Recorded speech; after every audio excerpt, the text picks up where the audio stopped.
នេះខ្ញុំនឹងបង្ហាញតកតជាមួយនឹងការបង្កើតទៅលើ CTO ណាដើម្បីតាមដានតំណែងដែលយើងទិញមកពីក្រៅប្រទេសដូចជាវៀតណាមចិនអីដែលយើងដាក់តាមCTO ហើយចំពោះការបង្កើតទៅលើ CTO អត់មានអីប្រហែលទេឲ្យតែបងប្អូនមើលវីដេអូតាំងពីដើមរហូតដល់ចប់ទៅគឺអាចបង្កើតបានហើយហើយអញ្ចឹងជាដំបូងយើងត្រូវដោន CTO Cambodia មកយើងដោនហើយយើងចុចចូលមកចំពោះ CTO យើងត្រូវបង្កើតជាមួយនឹងលេខទូរស័ព្ទអញ្ចឹងជាប់អ៊ីនធឺណិតសិនខ្ញុំអត់តាមជាប់អ៊ីនធឺណិតទេជាប់អ៊ីនធឺណិតមួយសិនចាំតិចបងប្អូនអត់មានអ៊ីនធឺណិតទេយើងដាក់ជាមួយនឹង Wi-Fi សិនទៅ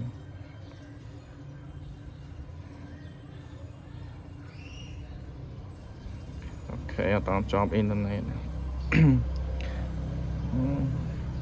យើង clear ចេញសិនណាជាប់អ៊ីនធឺណិតបានអូខេអញ្ចឹងគឺយើងចូលទៅលើ CTO មកអញ្ចឹងគឺជាដំបូងយើងចូលមកគឺវាចេញបែបហ្នឹងហើយអានេះតកតជាមួយនឹងការយើង log in ចូលណាដែលយើងខកបង្កើតហើយបើយើងអត់តាន់បង្កើតហើយអញ្ចឹងយើងនេះចុចទៅចុះឈ្មោះក្រោមទូអញ្ចឹងយើងចុចកន្លែងហ្នឹងមកហើយជាដំបូងយើងត្រូវវាយលេខទូរស័ព្ទយើងដែលនៅក្នុងហ្នឹងអាលេខដែលយើងដាក់ណាលេខរបស់យើងដែលយើងភ្ជាប់ជាមួយនឹង app ដែលយើងដាក់ឲ្យបានដឹកមកយើងត្រូវភ្ជាប់មួយលេខហ្នឹង974308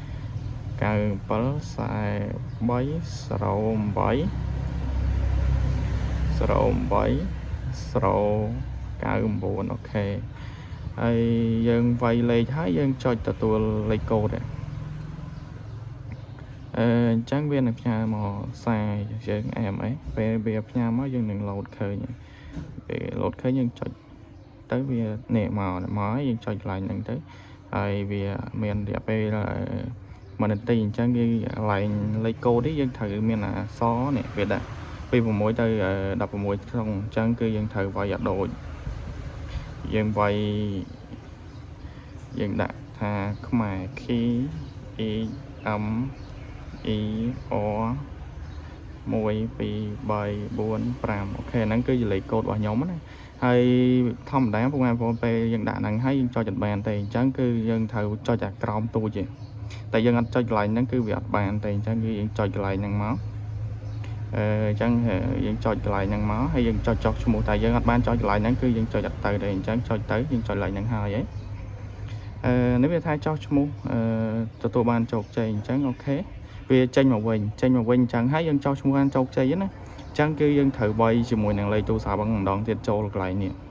ពេលយើងបង្កើតហើយវានឹងចេញបែបហ្នឹងហើយអញ្ចឹងគឺយើងត្រូវវាយលេខទូរស័ព្ទយើងចូល97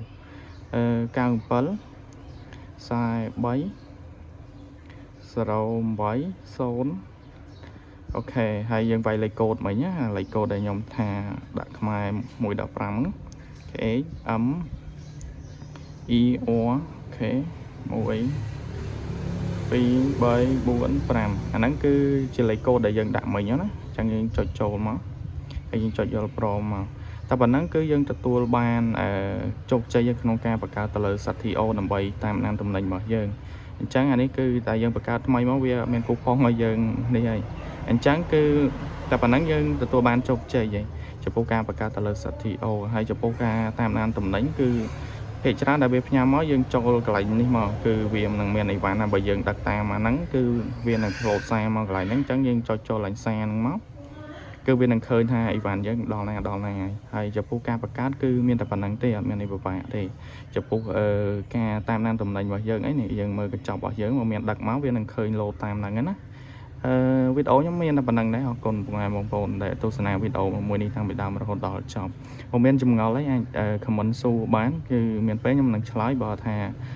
ឆ្លើយអត់បានខ្ញុំនឹងចេញវីដេអូដើម្បីប្រាប់បន្តទៀតណាអរគុណ